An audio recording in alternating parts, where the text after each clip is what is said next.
all of these games up all the way through round 1, which I've completely finished now. And really, if you're an up-and-coming team, if you're an up-and-coming player, buy wards. 3 creep kills equals a ward, and it will save your life. Guaranteed. Basically. You see my fail attempt to gank Andy right there. I slip out of the bush a little bit. Could have gotten another kill, but, you know, gave it up. But yes, like you're saying, I mean, wards, creep killing, and map control as a whole, like, keeping timers on dragging, typing them out. You kill Dragon at, you know, 12 minutes, you know, type it out. Be like, okay, he'll respawn at 18 minutes. Yep. These are huge things that teams need to start doing. I need to, like, I keep saying this and it keeps sounding like a broken record, but teams don't do things that they need to do, and that's why they lose. They don't focus on, excuse me. Oh, we're seeing Tarek go in on Ashe there, getting her to back off. And she pops Ghost once again. I'm not sure if that was entirely necessary, but she is afraid for her life. You are up 3-0 at this point, and they just do not want that gap to get any wider. Up top, we're seeing Kennen go down to Jarvan here. Maybe he's going to get away. It looks like he is. And that was... I don't know what Jarvan did wrong there. I would have thought that that would be 100% secured. It would have been 100% secured, but the only thing was he didn't have enough mana to sustain the little the knockup that would have killed Kennen. Yeah, we see you and Vlad take a couple here. Lee Sin coming in, Vlad pulling. You're blinking in on him, and he's gonna go down there. Another kill to the jungler.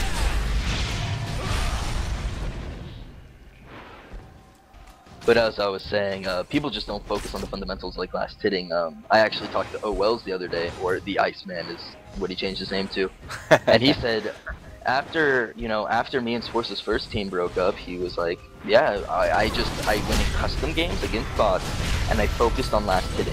That's all I did. With every champion that I wanted to be good at, I focused on last hitting. That's what gave me a good 1 to 2 months. Now look where I'm at. And then eventually in games, I would incorporate that with harassing. People focus too much on last hitting, or they focus too much on harassing, and it absolutely nukes their game. Definitely. And as a tip to new players, I used to have the same troubles with last hitting. I found a great champion to learn how to take that balance between harass, zoning, and last hitting is Urgot. He's pretty good at all of those functions, and honestly, he's just a blast to play. I'm in love with the character. Yeah. He's a pretty good character, as you can see, engaging on Annie once again. He's going to be getting that kill. I totally missed that. Never mind, it got reversed. Kennen was killed in fighting Annie because Jarvan came up behind her and knocked him up. Yep. And just for our own purposes here, what time are you showing on your LoL replay? 15:06. Okay, so you are actually a couple seconds ahead of me, so I'm going to pause right now. I'm going to keep my wonderful voice going. And if you let me know when you're at 15:18, I'll continue.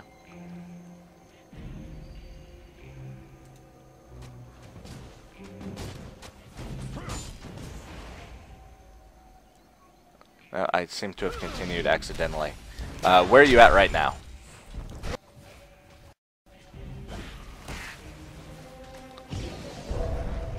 Byron, hello. Alright, well, we seem to have lost Byron here. So I am going to go ahead and continue this commentary by myself. And let's catch up with Hero in the jungle here. He's got his Madrids, he's got Mercury Treads, he's got a ward ready. He's going to beat up Blue, hopefully come out. Looks like we're doing the aforementioned buff swapping.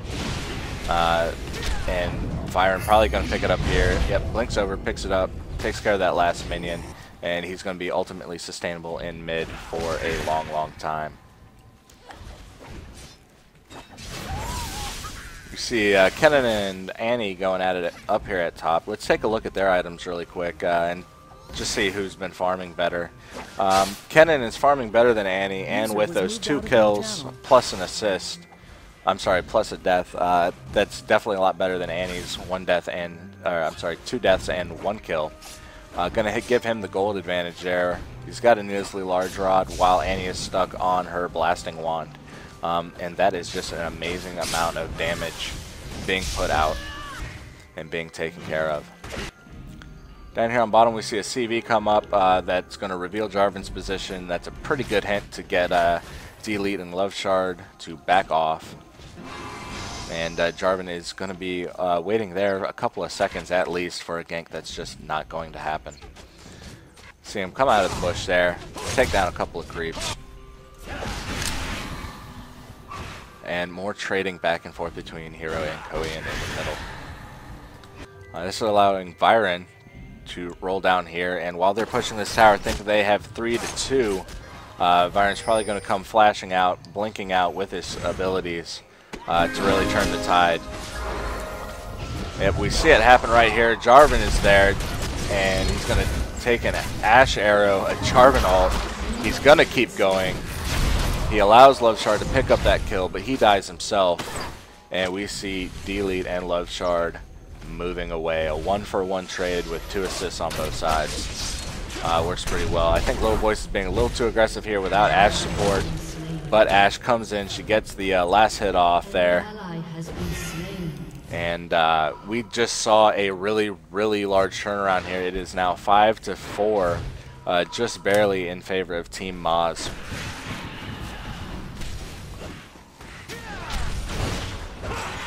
Seeing really, really good team fighting going on here. We're seeing a lot of good harass. We're seeing really good farm on both sides of the table here. I would say that the enemy team here has the advantage, but if we can continue seeing Hero pick up those ganks and BYN continue to move around the map like he is, constantly being a threat, I foresee this game going in Team MOZ's favor.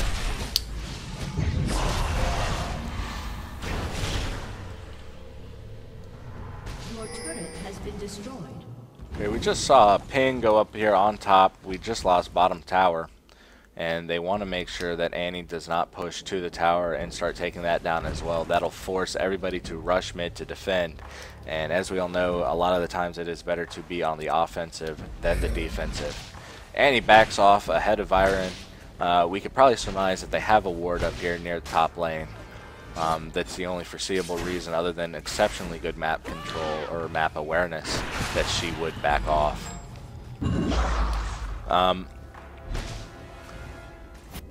Seeing Taric come up into the jungle, that is pretty new. I don't know what he's going for right here. And it looks like they're just trying to cut people off. Seeing Kennen move in on mid, and we're seeing the mid tower take a couple of hits with Ashe only there to defend. Kennen definitely better farm than Ashe at this point with his kills, so I don't foresee too many troubles for him.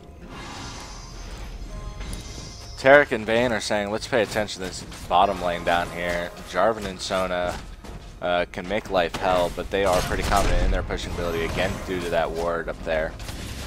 Getting hits in on Little Voice. Sona missing her ult there completely. That may have been clutch. If I were Jarvan and that ult hit from Sona had gone off, if my ult was up, I would have thrown it down on Love Shard and said cope. Try to get out of this. Gonna see Hero attempt to take down another dragon. Am I back now? Back. Hello. Yeah, my computer doesn't like the pause button on LOL replay. Completely froze my computer. Oh, I feel your pain, man. Well, while you get that restarted back up, I'll let you know where I'm at right now. I'm at 2050. So if you want to hit the fast forward button, maybe that one works a little better. Yeah, hopefully. We can get Don't let me hit the pause button again. Okay, I'll make sure you don't. Yeah, I was actually talking and I was actually trying to provide commentary. I don't remember what I was trying to say, but I was trying to obviously say something of relevance. And then you were like, hey, hit that pause button. And I was like, okay, pause. Ooh. Okay, my computer's frozen now. Yeah, a little bit of miscommunication, a little bit of errors there. Riot, we want spectator mode. That'll make our lives a lot easier. We just saw Kennen go down in mid to 3 champions here. I didn't happen to notice who picked up the kill, but that evens up the score. It is now 5-5 with a tower gone. in favor of Team Sinbin. This is going to be pretty rough to come back from. Especially as we're seeing this creep score get wider and wider. Now, as I'm loading in, I'm going to ask a question real quick. Have we hit the first team fight yet? Define team fight. There 5-on-5, 4-on-5, around that. No, we saw a little bit of 3-on on each other. We saw a little bit of a 3-on-3 action down in the bottom lane, which ended up being a 2-kill grab in favor of Team Sinbin against you. Alrighty. So I'm just trying to catch my grasp because obviously my thing aired out. I'm almost done loading, but a key factor that you'll notice later on is the team fights and how we initiate on them and how we enter ourselves in them, and then how Sinbin reacts. Okay. We just saw a top tower go down, and Hero is getting ganked in the river by a Sona ult, a Jarvan ult. Koean pulls to get a lot of damage off there. We're seeing an Ashe arrow come back in. Love Shark going down right here. D-Elite looks like he's going to be the next to fall. It ends up being enlisted. You come in with your heavy damage, get some more damage off on Jarvan. He's running away with that Oracle. And D-Elite falls to Annie. I don't know what you're doing. It looks like you want to take on Annie, but you decide to look at your health bar instead and realize that that is not a fight you will win. So you are going to back behind your turret there. The score is yet again even, and it is even in towers as well. So this is anybody's game at this point. It's really going to come down to, as you said, those team fights. And I'll be very interested to see how those initiates go off. Vayne moving back down into bottom lane, pick up some farm. Farm very important on that champion. She needs quite a bit of creep score to be really effective, especially with the recent nerfs that have come to her. She's seen nerfs to her tumble, she's seen nerfs to her silver touch bolts, and even to her ultimate. Knowing that she got all these nerfs, can you give some insight into why you chose Vayne over some other hard AD carries?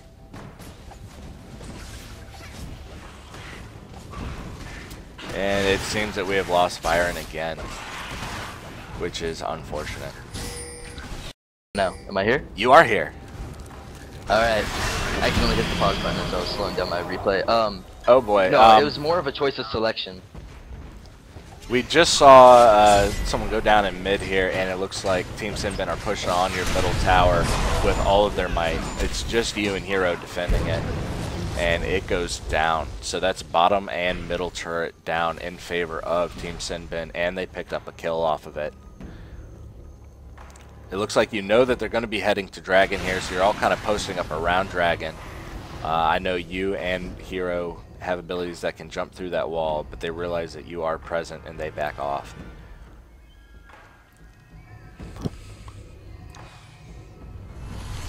So with your Vision Ward in place, you are going to attempt to take Dragon, and you believe that you could win a team fight here. You see the Clairvoyance go off, and you're waffling a bit back and forth as to whether or not you want to stay in that position and take Dragon. You end up getting it as Team Sinbin arrives a little late to the scene.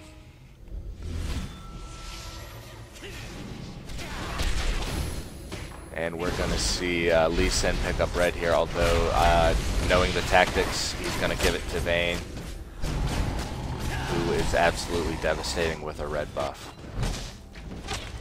Yes, very much so. We see Ashe and Sona in mid defending against Kassadin